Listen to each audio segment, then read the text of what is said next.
morning, church. I welcome you on behalf of the CBCD Church. Thank you all for coming and fellowshipping with us this morning. Shall we all stand to our feet and let's have a time of worship, singing some praises. Jeremiah 18 illustrates beautifully the story of the potter and the clay. And this, I always have this on my mind as I read this, imagining how God is shaping and molding us every day. And the verse that really strikes is, "Can I not, O house of Israel, deal with you as this potter does, declares the Lord. Behold, let the clay in the potter's hand, so are you in my hand, O house of Israel." Many a times we tend to,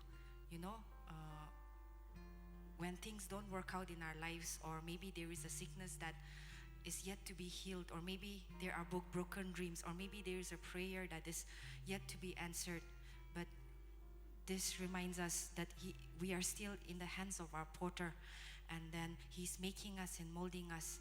And let's even as we sing this song, let's sing it with our hearts and declare to Him this morning that we are going to listen to His voice and to His holy calling. I'll say a short prayer as we prepare our hearts. Lord Jesus, we come before you this morning with simple songs in our hearts. I pray that, Lord, that the songs will be declaration of our lives this morning, Father.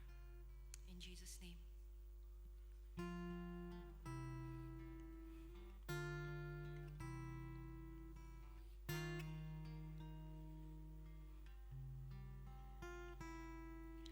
Beautiful Lord, wonderful Savior, I know for sure all of my days are held in your hands, crafted into your perfect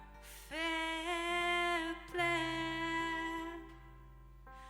You gently call me into your presence, guiding me by your Holy Spirit. Teach me, dear Lord, to live all of my life through your eyes. I'm captured by your holy calling. Set me apart. I know you're drawing me to yourself. Lead me, Lord, I pray.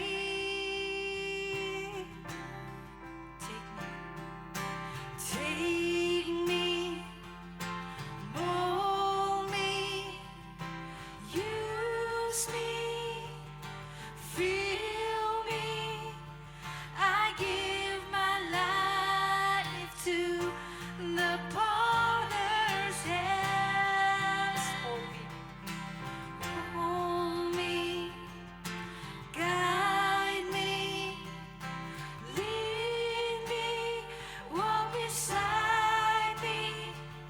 I give my life to the potter's hands.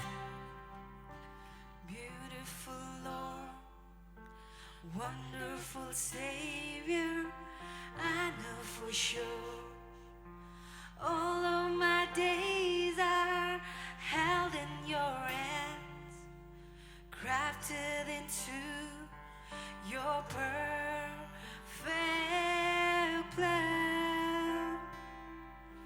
You gently call me into your presence, guiding me by your Holy Spirit. Teach me, dear Lord, to live all of my life through your eyes. I'm captured by your holy calling. Set me apart. I know you're drawing me to yourself.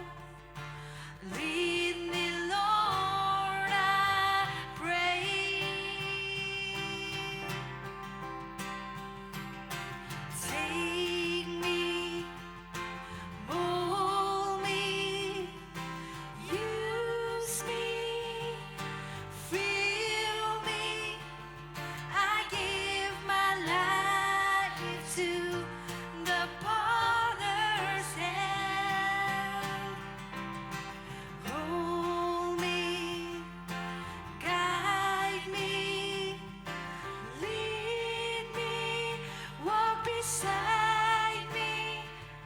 I give my life to the potter's hands.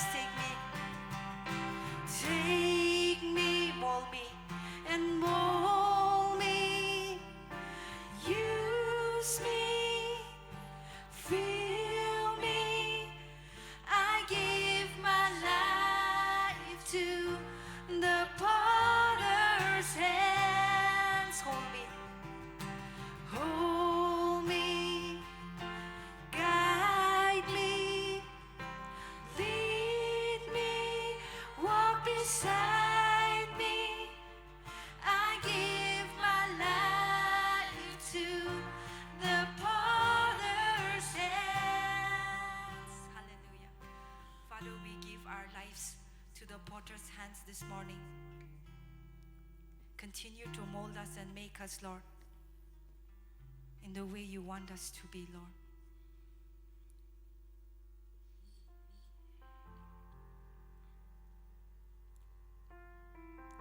Let us be still and know that He is our God, who is always in control. No matter what the situation is around us, around the nations, all the chaos and all the leaderships and everything, no matter what is happening, we might see with our naked eyes and may feel discouraged of what is happening, but hold on, because our God is still in control.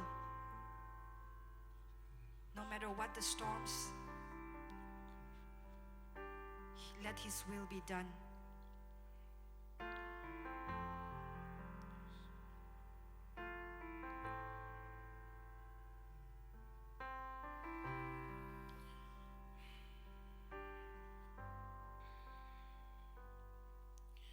Hide me now under your wings.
still know you are God.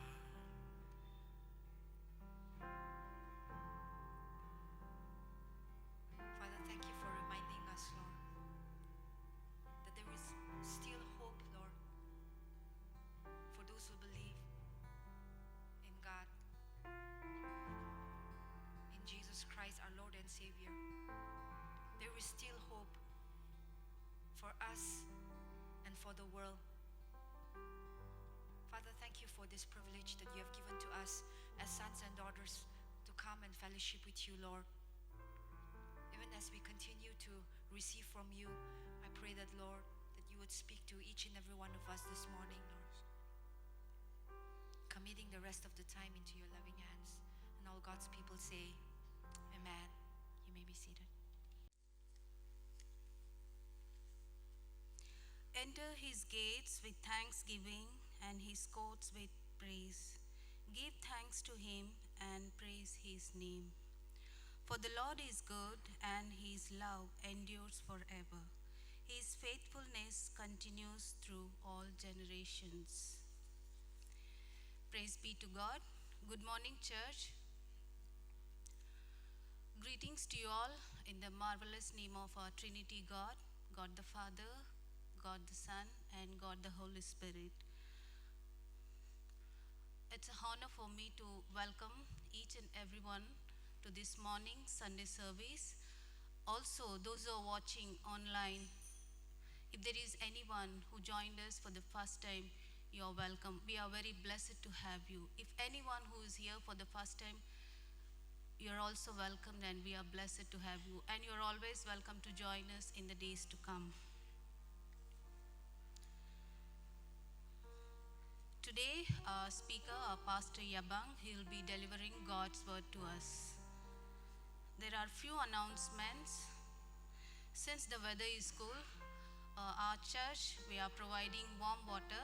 If anyone wants to have, you can please go and have it. And if any brother and sister, if you have any prayer request, kindly let us know so that we will help you in praying. As per SOP concern, thank you, church, that we all have been so responsible following it. Let's be in the safe zone. Let's continue to do our best by wearing masks, sanitizing our hands, and also maintaining social distance. Next coming Sunday, we will be having fasting prayer. About that, our pastor will be explaining more on that.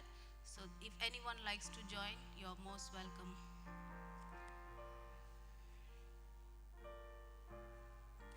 Before I read scripture reading, I would like to pray. Let us all look to God in prayer.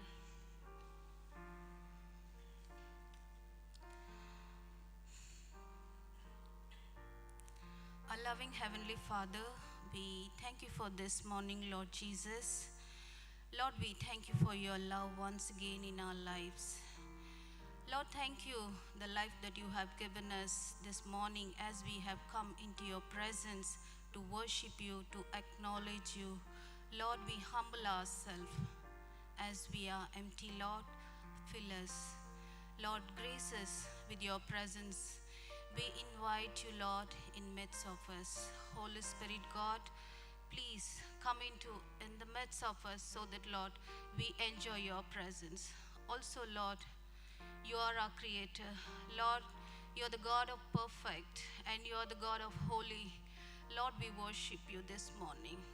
Lord, we thank you that you made us live.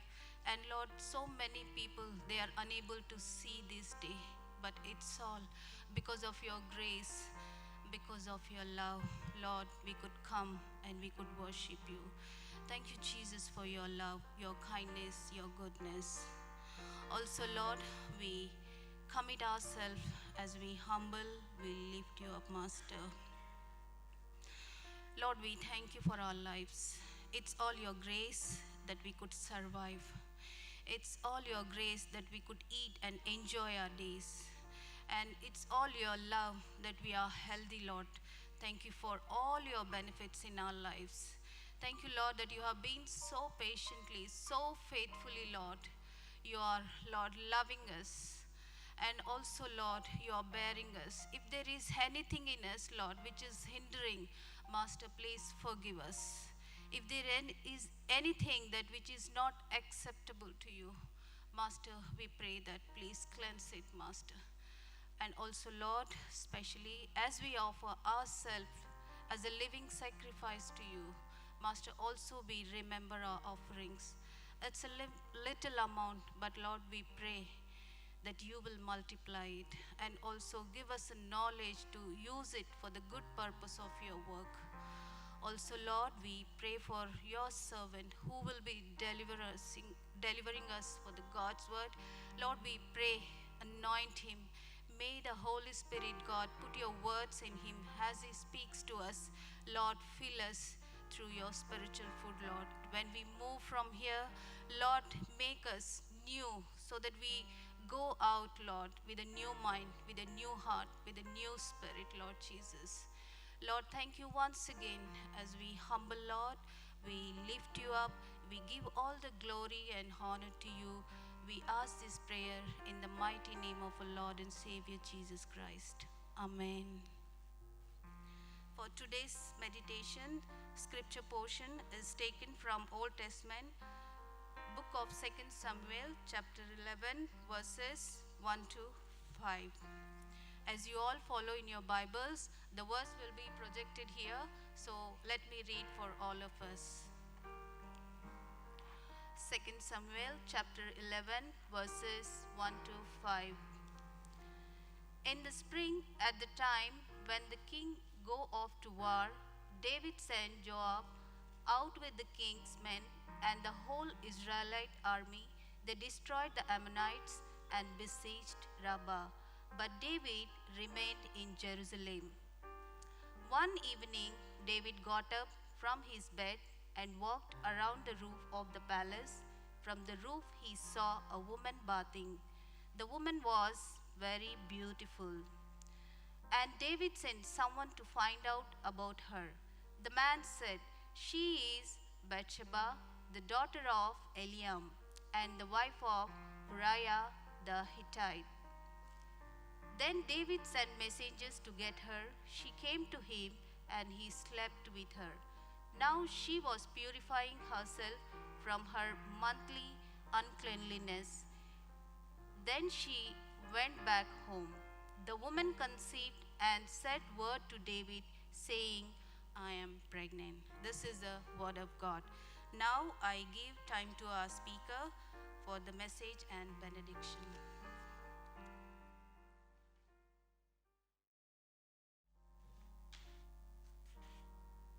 Good morning, church. As already announced by our leader, next coming Sunday we will also be observing a day of fasting and prayer, and I would also encourage all of you to be a part of this fasting and prayer. The way that we do at Covenant is we start the fasting and prayer from 6 in the morning, and we break the fast at 12 noon. So for all of you who are here and those watching online, you can be a part of this. We can prepare ourselves from praying by now on, so that on that day, that through this fasting and prayer, we will all be blessed. We encourage dry fasting, but if any one of you have health issues, you can also, according to your own convenience, take in something as per, if at all, you're under medication. So let us look forward for the next Sunday. For those who want to be a part of a prayer that we usually do before the Sunday service begins, from 9 to 9:45, we pray just behind the church, praying for several prayer needs. So if you want to be a part of that, you're most welcome to do so. Let us continue to pray for this day. This morning, I want to talk about temptation. We all cannot escape from temptation, as we know. I believe even last year, we may have, in fact, all of us may have gone through our own space and time where we were tempted into doing certain things that we shouldn't be doing, but we fell prey to it.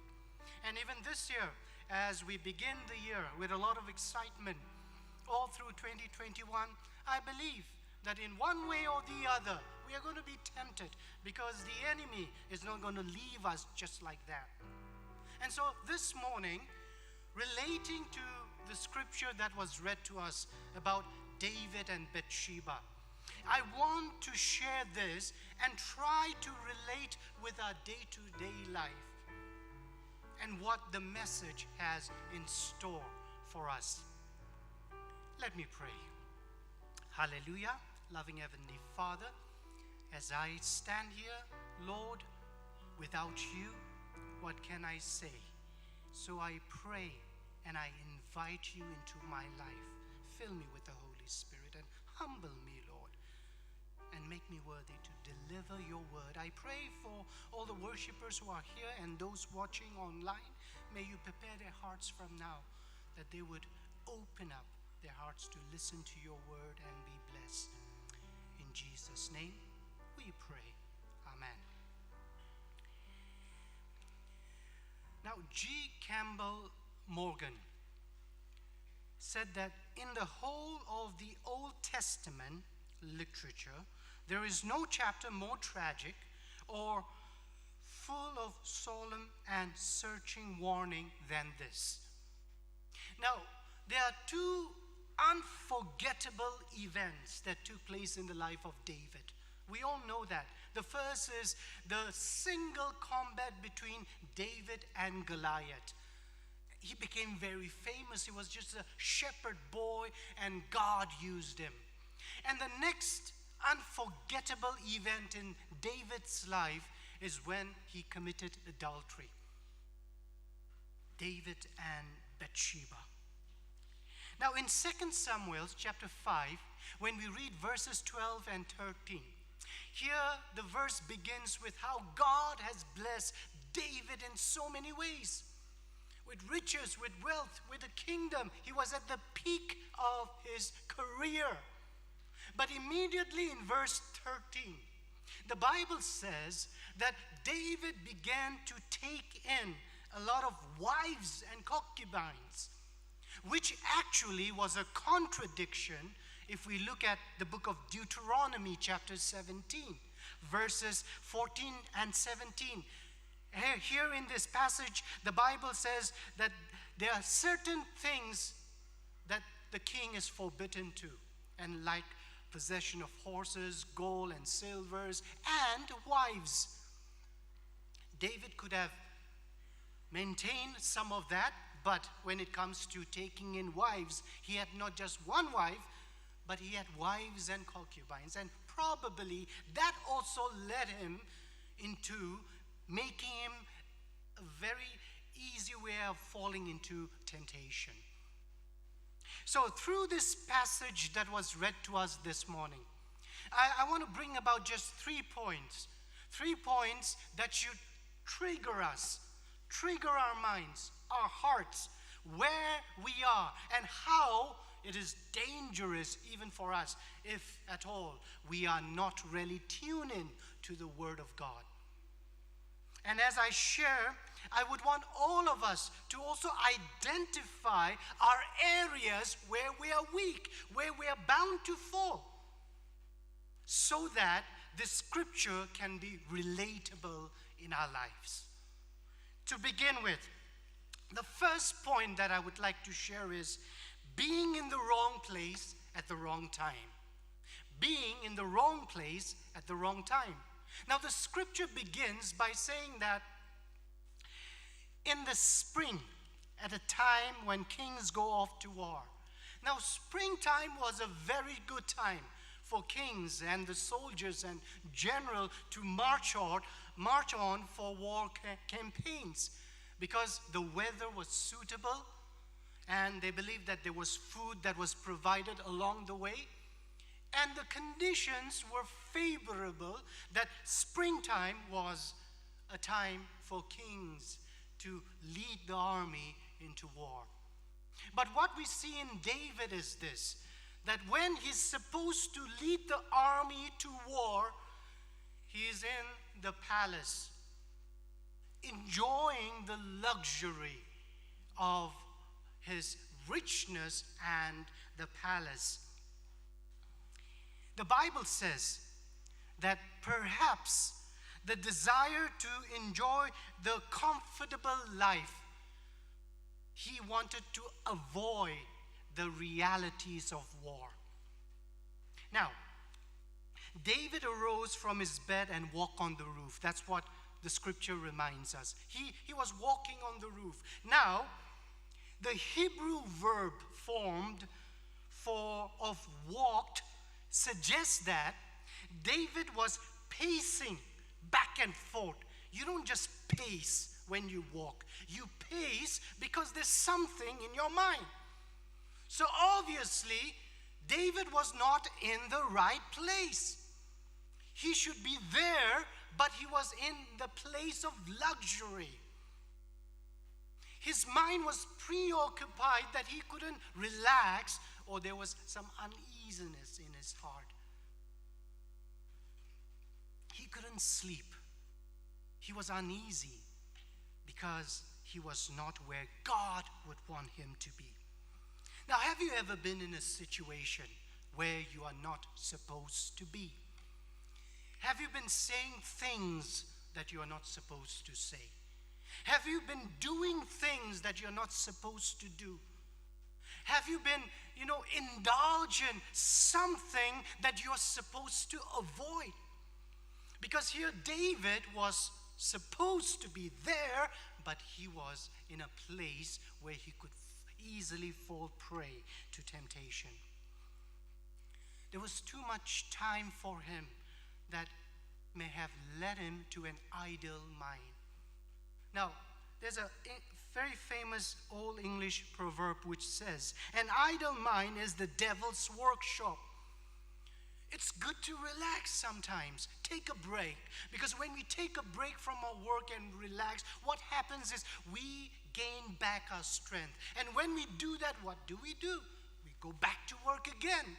But when we relax and have an idle mind, our life becomes unproductive. And there is every possibility that the enemy can take advantage of our idleness. When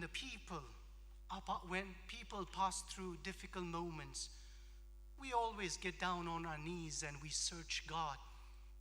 And when we search God to a point where our relationship with God is so strengthened that we leave no room for pride to come in because of our constant relationship with God. But when we go up there to a point of greatness, that is where we get the feeling of invincibility in us, and that is where we off guard ourselves and allow the enemy to tempt us.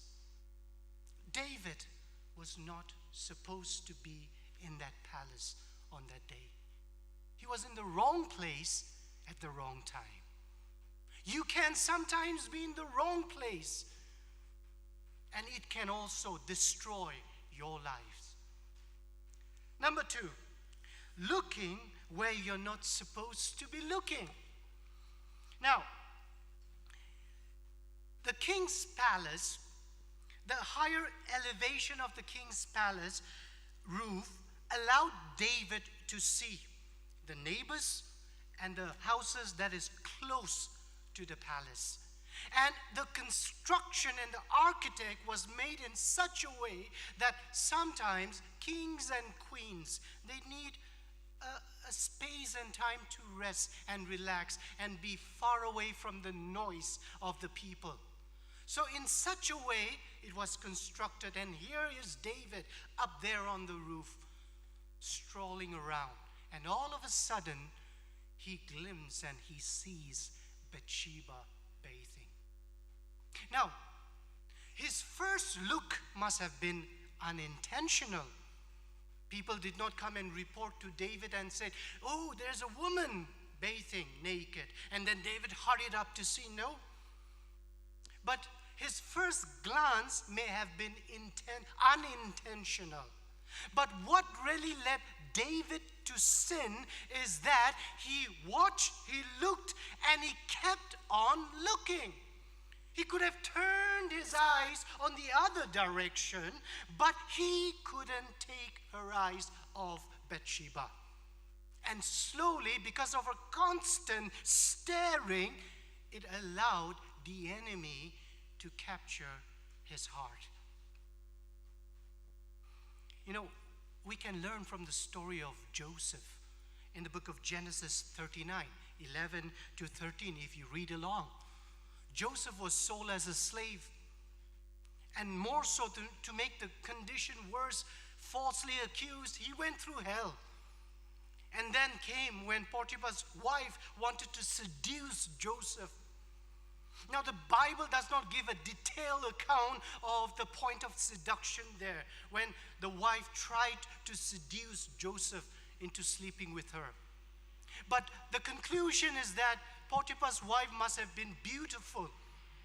And any man would want to take advantage, and so is Joseph, because he was also a human being, weak in flesh at times.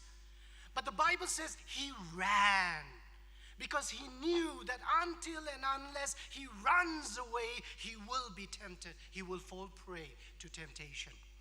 And so the Bible says he ran away before even thinking about doing something that is not right in the sight of God. 1 Corinthians 6:18, the Bible says, flee from sexual immorality. This year, we may have to run away from things that we shouldn't be looking at, things that we shouldn't be involved in, things that we shouldn't be engaged in. Like Joseph, there will be a time where we have to just resist and turn the other way and run. I was told, even last year, many people have fallen prey to their own addiction. It has elevated in such a way where they just couldn't turn back. Oh, it's too late for me. It's the end of the road. It can happen to any one of us until and unless our focus is on Christ. You know, before the Lord called me into ministry, I was working in a place called Special Home Observation Home. Now, this home is specially meant for juveniles or children who came in conflict with the law. But because of their tender age, they couldn't be put into prison. And so they're brought into this home called Special Home Observation Home. And one day, as I was going to the office, there was a lot of commotion, a lot of people outside. And I went and I came to know that there was 3 little boys aged between 8 to 10 years inside that room. So I went in, talked with them, and talked with one of the officers and said, why are they here? And do you know what? They were brought in, 8 to 10 years of age, 3 boys. They were brought in Special Home Observation Home because of an attempted rape. I was blown off. I was shocked. Age between 8 to 10 years could even think of such a thing. They dragged a mentally ill girl in the village, in the forest, and they wanted to physically abuse her. But in the act of doing it, the villagers came, caught them, probably gave them a couple of slaps because they were still little boys, and they brought them to the special home. I was shocked. And then I wanted to investigate more. Why? How could they do that? And it was only later on in my interview with the boys and with the parents and with some of the village elders, I came to know that these 3 little boys would sneak in a movie hall in the village that showed pornographic movies. They would sneak in, and there was a hall, and they would watch the pornographic movies. And it triggered them to the point where, even though they were 8 to 10 years old, they couldn't turn back. But they were watching something that they were not supposed to be watching. You see, life has come to that point, and we are living in that generation. We see things we're not supposed to see. 2021, there will be things that you just have to avoid because it can ultimately destroy your lives. What did David do? He inquired. He wanted to know more about this woman Bathsheba because he looked at it. He was not supposed to. He could have turned the other way, but he kept on looking, and that led him into making further inquiries. He later came to know that Bathsheba is the wife of one of his most ablest, the best soldier in the military, Uriah. And then he also came to know that she's the granddaughter of one of his royal advisor. So when he came to know, he could have said, oh, how can I engage myself in such an evil act? She is married to one of my finest soldier. She is the granddaughter of my consular advisor. I cannot do this. He could have said that and turned the other way. But he persisted in something that was evil. You know, when this happened, David was not in his teen years. He was not in his 20s. But, you know, biblical scholars say he must have been between 45 years to 50 years of age. Which means that even after he became king, for more than a decade, he was serving God. He was having a very good, intimate relationship with God. He was, what the Bible says, a man after God's own heart. So you could imagine, oh my, if a man after God's own heart would go to the extent, after all these years of ministry and fellowshipping with God, fall so cheaply, what about me? Because when we look at David, we can only think about he being an anointed king, a man after God's own heart. And how can he do this? But he did it. He committed adultery. He sinned against God. Now, some people say that maybe there was a negligence in his fellowship with the Lord. Because David was the time when God chose him as a shepherd boy. He was always in tune with God. He was always fellowshipping with God. But maybe because of his heights of glory and greatness, it could have relaxed him just a little tiny bit, that his fellowship with God was neglected, that made him easy to fall prey to temptation. Galatians 5:16 says, walk by the Spirit and you will not gratify the flesh. See, church, it is very important for us to walk by the Spirit. And that's the reason why the Bible encourages us every now and then. Walk by the Spirit. Meditate upon the Word of God day and night. Pray ceaselessly. God has already put that in the Word of God, because he knew how weak we are in the flesh. Jesus had to tell his disciples, watch and pray. The spirit is willing, but the flesh is weak. Here is a man after God's own heart, but he failed because of his negligence of fellowshipping with God. The third point is, do not try to cover your sin. Do not try to cover your sin. Now, in the Hebrew law, if you read Leviticus 20:10 and Deuteronomy 20:22 to 24, we come to know that if anyone is caught in the act of adultery, they'll be stoned to death. And here is David, who has already made an inquiry, called upon Bathsheba, and committed adultery. So David wants to cover it up. He wants to cover it up to the point where he wants to make the people see as though the child that Bathsheba is carrying is not David's, but her husband, Uriah. And so David calls upon Uriah from the battlefield back to the kingdom and tried to plan an evil scheme. He tries to make Uriah sleep with his wife so that it would sound like the child is not David's but Uriah's. And so he does different methods and different ways, even to the point of trying to make him get drunk. But David found out that Uriah was more honorable than David. Because Uriah said to David, how can I go and enjoy the luxury of my home and my wife when the soldiers are out there in the battlefield? I cannot do that. His evil scheme was failing him. When the Bible says, when David said to Uriah, wash thy feet, this also means that since this washing was done before going to bed, the idiom means to go home and go to bed.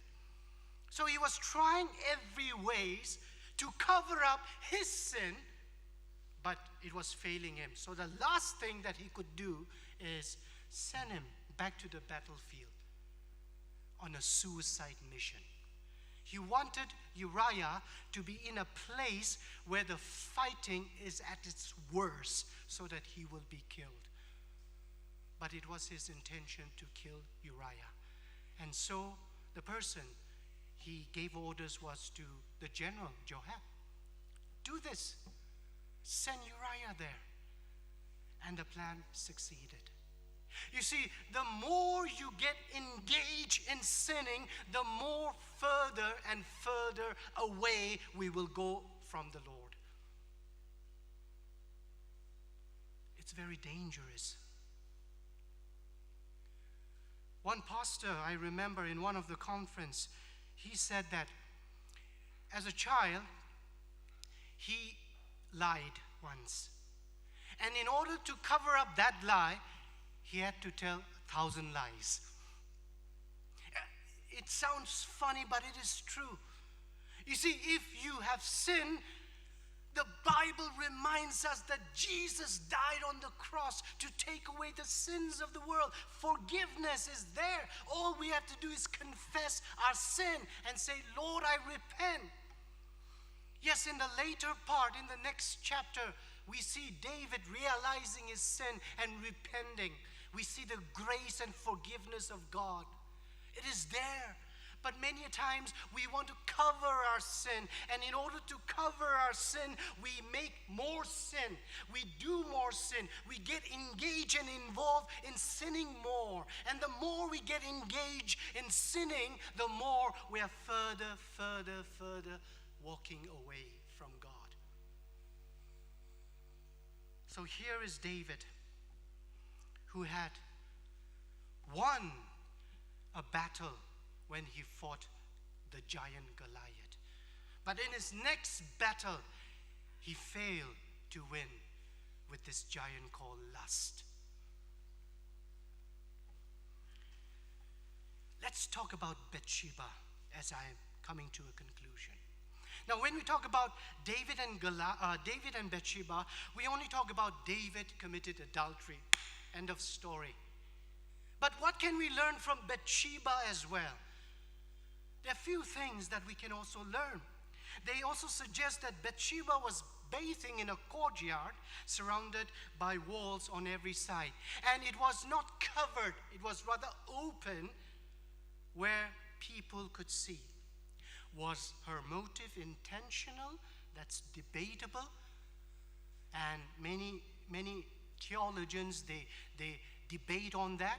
Was she wanting the seed of a king so that she can say that this is the king's son? So she took also advantage and went ahead. But there are many who also feel that the motive of Bathsheba was also not right.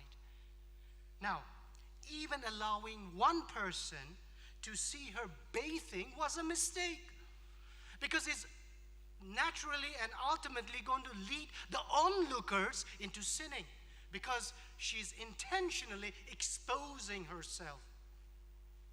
You know, the Bible also talks about, in the book of 1 Timothy 2, 9 and 11, it talks about how a woman needs to dress more modestly.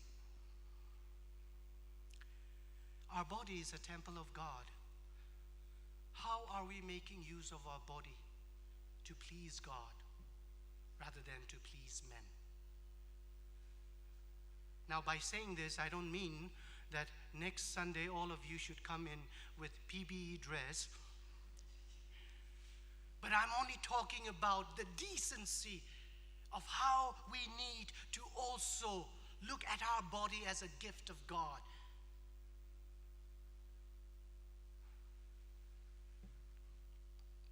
And so, here lies the story of David and Bathsheba.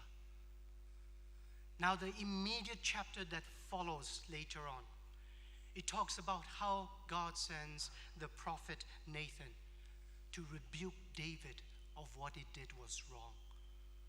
And it humbled him to the point where he had to repent and seek for forgiveness. His son was taken away. There was no turning back. But here, a man fell prey. He committed adultery and he sinned against God. He was forgiven. But through this, there's a lesson for all of us to learn. Now, I don't know what kind of giants you are facing in your personal lives. That's between you and God. Some of you may be facing giants that you may not be wanting to share with the pastor as well. That's okay. Some of you may be having to face a giant of addiction, of lust. You know, it's between you and God. Anger. Some of you may be involved in even cheating. Some of you may be involved in the things of the world and not the things of God. And when we look 12 months from now, oh, I'll tell you, every single day, either in one way or the other, we are tempted to do certain things that would displease God. So, is there an escape route for this? I know it's not easy. When we look at David, a man after God's own heart, also fell into temptation. After all these years of his genuine, intimate relationship with God, is there a way? There is a way.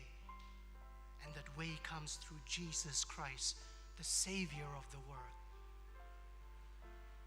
Jesus always reminds me, abide in me and I will in you. But we don't want to abide in the one who wants to abide in us.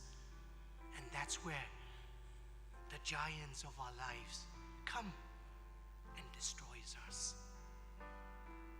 Now, this year, one thing I know for sure, as a pastor, as a father, as a son, I know that all through this month, one way or the other, I'm going to be tempted.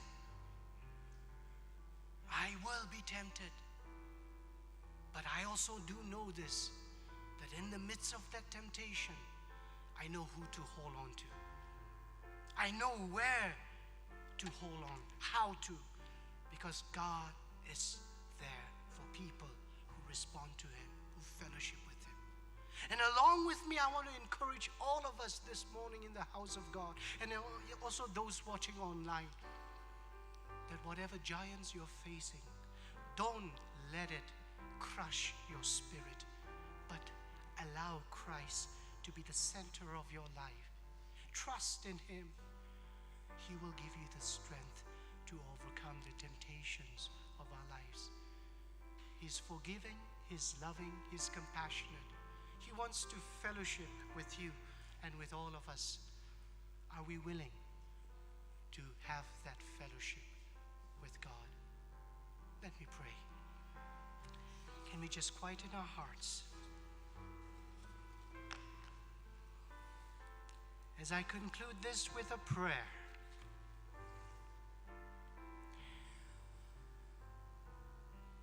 now I know that we will all have our own individual or personal problems. All of us. In the beginning of the sermon, I began by saying, before I even bring the Word of God, try to identify the area that you think is going to really bounce at you every now and then. Well, if you have identified, which I believe all of us have identified, well, let's leave it at the feet of Jesus, shall we? Will it bounce at you? It will. Maybe even harder. But as long as your relationship with God is intact, you know where to go when the giant comes at you. Hallelujah. Loving Heavenly Father, we want to thank you, Lord, for this day, for the gift of life. You're a good God, a loving God, a gracious, forgiving God. What more can we ask? Love comes from you. Lord, we're weak in the spirit, in the flesh, and many times, Lord God, even though you're faithful, we are not. Forgive us. Forgive us for our shortcomings. And it is my prayer, Lord Jesus, that all through this year, starting from now, Lord, there will be times when we will be tempted. There will be times when we may find ourselves not being in the right place, or saying things that we shouldn't say, looking at things that we shouldn't look, taking in things that we shouldn't be taking also, doing things that is not in accordance to your will. In all of these, Lord, it is our prayer, Lord. May you, Lord, continue to remind us that you are with us, that you are our strength, because of how weak we can be at times, how weak we are in the flesh. I want to pray for the church, Lord, people who are here in your house, people who are watching online. Lord, you know their heart. There's nothing we can hide from you.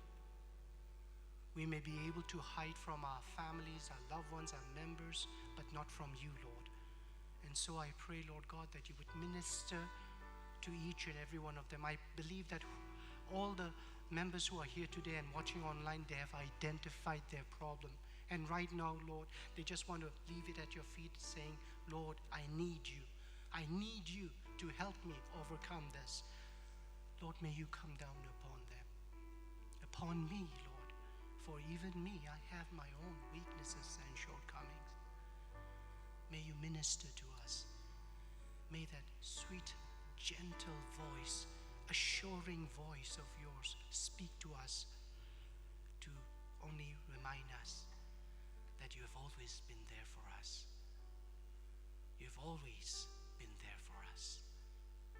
May it only strengthen us and humble us. In Jesus' name, we pray. Amen. God bless you all. Shall we all stand to our feet and sing the blessing song?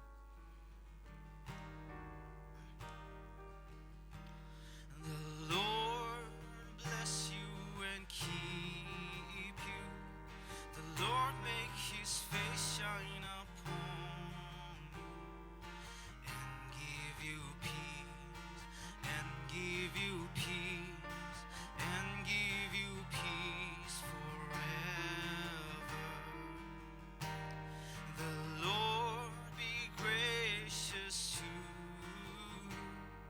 The Lord turn his face towards you and give you peace, and give you peace, and give you peace forever, and give you peace, and give you peace, and give you peace forever.